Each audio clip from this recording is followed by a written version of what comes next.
स्वास्थ्य केंद्र में बहुत बहुत स्वागत। दोस्तों, आज जो मैं चीज़ बताने जा रहा हूँ, कृपया से ध्यान से सुनिए और इस वीडियो को पूरा देखें, क्योंकि ये आप सबके लिए ये जानना बहुत ज़रूरी है। और ये वीडियो जो बन रहा है अभी, ये है शुगर के ऊपर।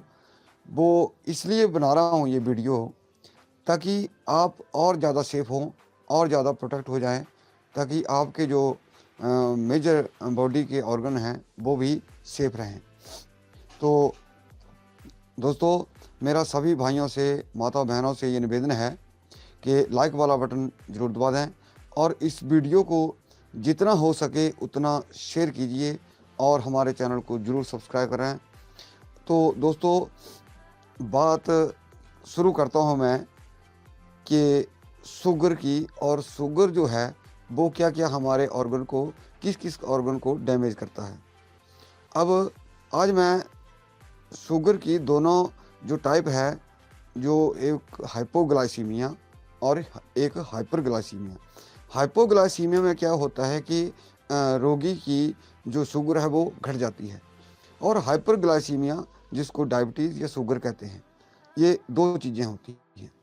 अब बात आती है कि हाइपरग्लाइसीमिया मतलब जो शुगर है वो बॉडी के कौन कौन से ऑर्गन को डैमेज करता है। तो दोस्तों, सबसे ज़्यादा नुकसान जो है वो किडनी और लीवर को, और उससे जो खतरा और होता है, जैसे मान लिया किसी आदमी का ब्लड शुगर बहुत ज़्यादा है और बहुत ज़्यादा ब्लड प्रेशर हाई हो गया, तो पैरालाइज अटैक का भी खतरा रहता है। तो इन सब चीज़ों से बचने के लिए ही ये मैं वीडियो डाल रहा हूँ। और दूसरा कि जिन व्यक्तियों का जो शुगर लेवल है डाउन हो जाता है, वो कैसे होता है और उसके लिए आपको भी क्या क्या करना है। तो सबसे पहले मैं बताना चाहूँगा, बहुत सारे लोग ये प्रश्न करते हैं कि खाना खाने के बाद ही शुगर जो है वो एकदम, जैसे मान लिया किसी की 200 आ रही है खाली पेट फास्टिंग, तो खाना खाने के बाद जो शुगर है वो 350 या 400 की रेंज में चली जाती है। वो क्यों? दोस्तों, इसका रीज़न ये है कि जैसे इसका डायबिटीज़ का रोगी खाना खाता है तो खाने में ऑटोमेटिकली शुगर होती है, और जो इंसुलिन है वो पैनक्रियाज बहुत कम छोड़ता है। यानी कि जो शुगर खाने में बनी है वो आपका पैनक्रियाज नहीं खा रहा है, यानी कि इंसुलिन आपका वो नहीं छोड़ रहा है पैनक्रियाज, और वो इंसुलिन के कारण वो पैनक्रियाज जो है शुगर को नहीं खा पाता। और दूसरी परिस्थिति में क्या होता है कि जैसे किसी की ज़्यादा शुगर कम हो गई है या कम है, तो उनका क्या होता है, इंसुलिन जो पैनक्रियाज है वो बहुत ही ज़्यादा छोड़ता है और वो शुगर को ज़्यादा खाता है। तो ज़्यादा खाने की वजह से उनका जो शुगर जो है वो डाउन होता है। अब बात आती है लीवर की। मैं लीवर से चलता हूँ कि जैसे मान लिया किसी को इंसुलिन की, हार्मोन की कमी हो गई और पैनक्रियाज जो है वो शुगर को नहीं खा रहा है, और जो शुगर है वो सारी जो शुगर है उसके ब्लड में चली जा रही है। लेकिन उसका जैसे शुगर के मोर ओवर मैंने पेशेंट यही ऐसे ही देखे हैं कि उनका जो लीवर है वो फैटी होता है। अब जैसे ही जितना मतलब वो लीवर को शुगर चाहिए तो वहाँ वो नहीं पहुँच पाती, मतलब जो शुगर उसको अब्जॉर्ब करना है लीवर को, तो वो नहीं कर पाता। तो इसका ये भी एक कारण हो गया, मतलब डैमेज होने का, या उसको हमारा लीवर जो है वो कमज़ोर होने का। और दूसरा, हाइपोग्लाइसीमिया में जिनका शुगर कम होता है, उसमें क्या होता है कि जो सारी शुगर है वो तो पैनक्रियाज ही खा जाता है, और जबकि जो लीवर है उसको एक बहुत बड़ा शुगर का स्टोर माना गया है।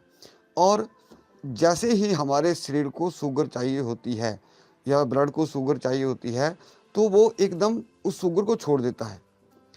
और क्या हुआ कि जैसे ही किसी व्यक्ति की शुगर जो डाउन होती है, तो लीवर के अंदर वो शुगर नहीं होती है, वो क्योंकि वो स्टोरेज नहीं होती है उसके अंदर, क्योंकि पैनक्रियाज आपकी टोटल शुगर खा चुका होता है।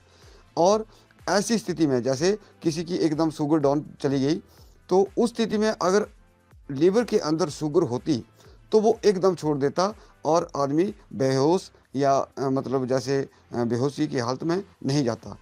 तो मेरे भाइयों से, सभी माता बहनों से ये विशेष निवेदन रहेगा कि लाइक वाला बटन ज़रूर दबा दें। तो दोस्तों, कहने का आज मेरा अर्थ ये है कि आज मैं जितना भी कोई नुस्खे इलाज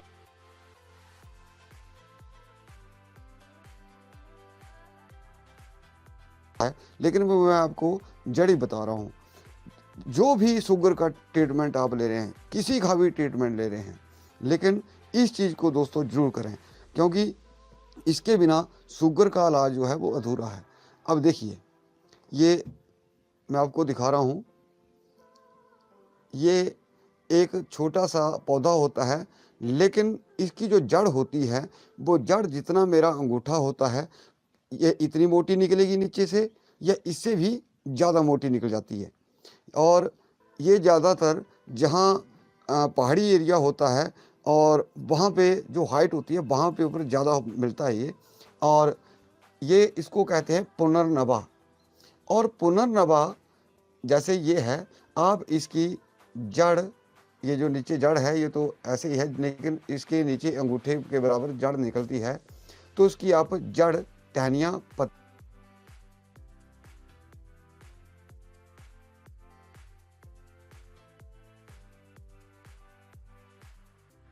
सुखाइए और छाया में सुखाने के बाद इसको आप क्या करें, 2 ग्राम, यानी कि 2 ग्राम नहीं तो 1 ग्राम तो आप डेली खाइए इसको। 1 ग्राम डोज बहुत है। 1 ग्राम की डोज आप इसको खाली पेट भी ले सकते हैं। अगर खाली पेट ले लें तो बहुत बढ़िया है। अब जितना भी आपका, ये देखिए, फिर दोबारा बता देता हूँ, इसका नाम है पुनर्नबा और पहाड़ी भाषा में इसको ऊँट छट भी कहते हैं, कई ऊँट छटिया बोलते हैं। तो ये जो चीज़ है दोस्तों, इसका आप छाया में सुखा करके इसको बारीक करके पीस लें बाद में, सूखने के बाद। और इसकी 1 ग्राम की डोज जो है वो आदमी ले सकता है। 1 ग्राम की डोज आराम से ले, या ज़्यादा से ज़्यादा, जैसे किसी को पेशाब में दिक्कत है, जलन है, या पेशाब खुल के नहीं आ रहा है, तो वो ज़्यादा से ज़्यादा 2 ग्राम ले सकता है। इसके अंदर बहुत खूबियाँ हैं दोस्तों। ये जैसे ये पत्ते हैं, जो रोगी बोलते हैं कि हमारे घुटनों में दर्द है, जैसे इन पत्तों को ऐसे कर दिया मैंने, ये मसल दिया, तो अगर इनको घुटनों के ऊपर रगड़ते रहें खाली समय में, तो घुटनों के लिए बहुत अच्छा है। अगर किसी को कमर में दर्द है तो कमर के ऊपर भी इन पत्तों को मसल सकते हैं और उसको मलते रहें, तो इससे मतलब ये पेन किलर भी है एक किस्म का। और सबसे खूबी जो है दोस्तों, ये जितनी भी लीवर के अंदर स्वेलिंग है, जितनी भी लीवर के अंदर जो टॉक्सिन हैं, वो सारे इससे बाहर निकल जाते हैं। जितना भी हमारे ब्लड के अंदर जो चीज़ें हमारे खून को नहीं चाहिए, हमारे शरीर को नहीं चाहिए, वो इसके थ्रू बाहर चले जाते हैं। और यही कारण होता है किडनी का फेल होने का, जो शुगर के पेशेंट हैं या आम जो लोग हैं। तो दूसरा, इसको यूँ कह सकते हैं कि लीवर की रिफाइनरी है। लीवर को रिफाइन करने का, उसको छानने का, जो उसके अंदर गलत चीज़ें हैं वो इससे सारी निकल जाती हैं। और दूसरा, ये किडनी की मतलब सफाई करता है, पूरी तरह किडनी को साफ रखता है, यानी कि किडनी में जो भी कचरा कुचरा है सब निकल जाता है, पेशाब खुला लाता है। तो इस स्थिति में दोस्तों इस पौधे का बहुत ही महत्व बढ़ जाता है। अब एक और चीज़ ऐड होती है इसमें कि जो गिलोय है, गिलोय 3 प्रकार से, अब मैं बहुत बार बोल चुका हूँ कि गिलोय जो है, अगर गिलोय बटी या गिलोय सत अगर इसके साथ लिया जाए तो दोस्तों वो सोने के ऊपर सुहागा है।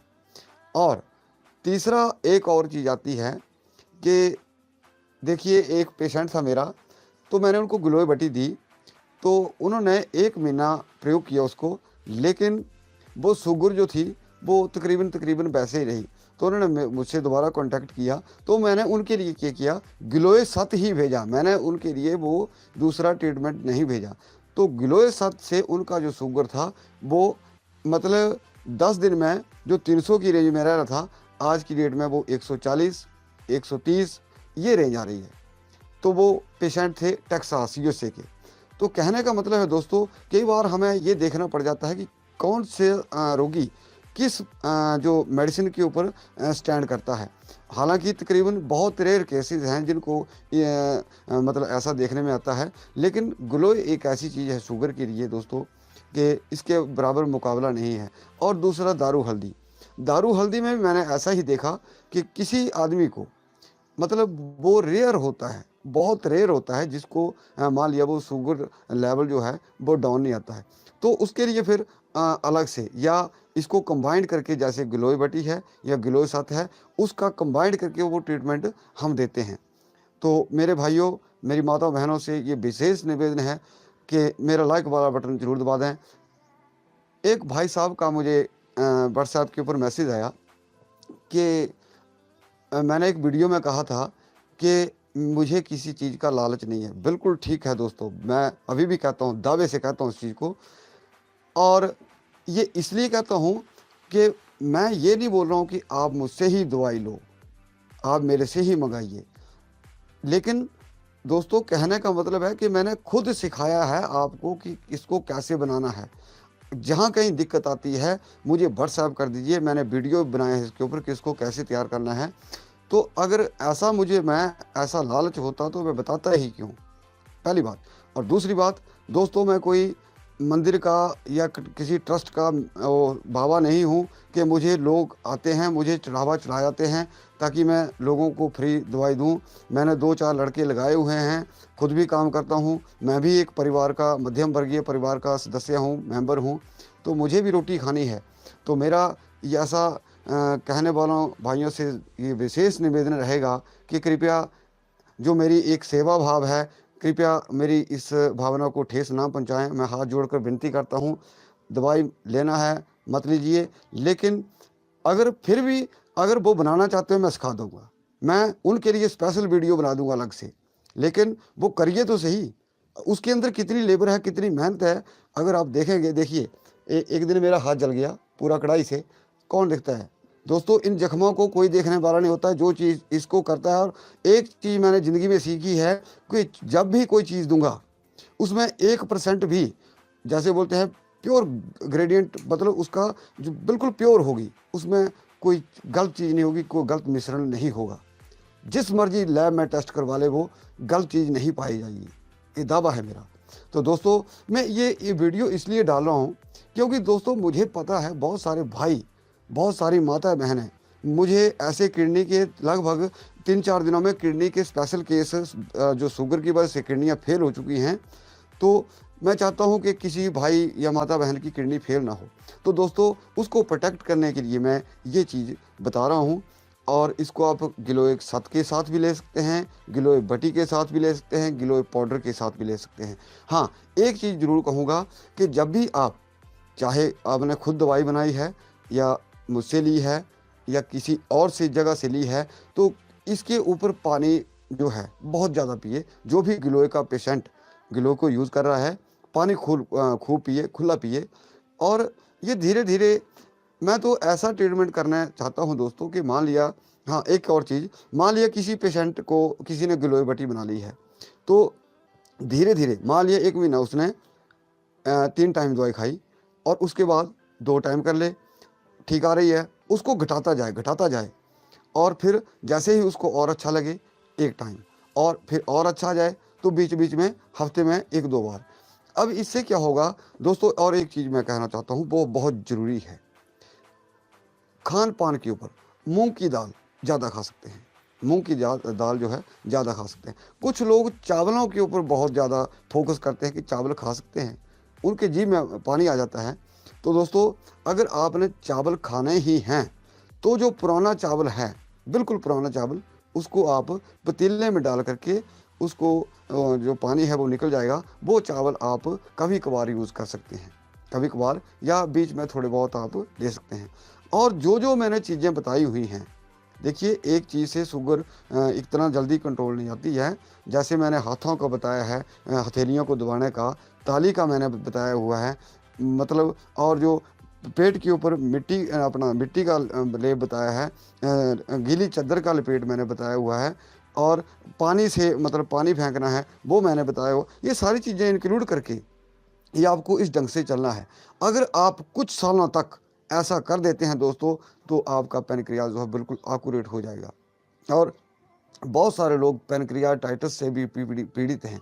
तो कहने का मतलब है दोस्तों, ये बहुत सारी लाजमी चीज़ें हैं। हाँ, अब आती है ये तो बात आई शुगर वालों के लिए। थोड़ी सी बात रह जाती है बीच में, ये जो हाइपोग्लाइसीमिया जिनका जो शुगर है वो कम हो जाता है, कृपया चीनी का प्रयोग ना करें। बिल्कुल जिनकी शुगर ज़्यादा है या कम है, वो क्या करते हैं, जब भी उनकी शुगर लेवल जो है डाउन चला जाता है, एकदम 2-3 चम्मच या शुगर से बनी मिठाई वो चीज़ यूज़ कर लेते हैं। दोस्तों, अगर आपको ऐसी परिस्थिति नज़र आती है, ऐसी परिस्थिति नज़र आती है कि आदमी बेहोश हो चुका है, तभी चीनी का इमरजेंसी में प्रयोग करें, अदरवाइज़ ना करें।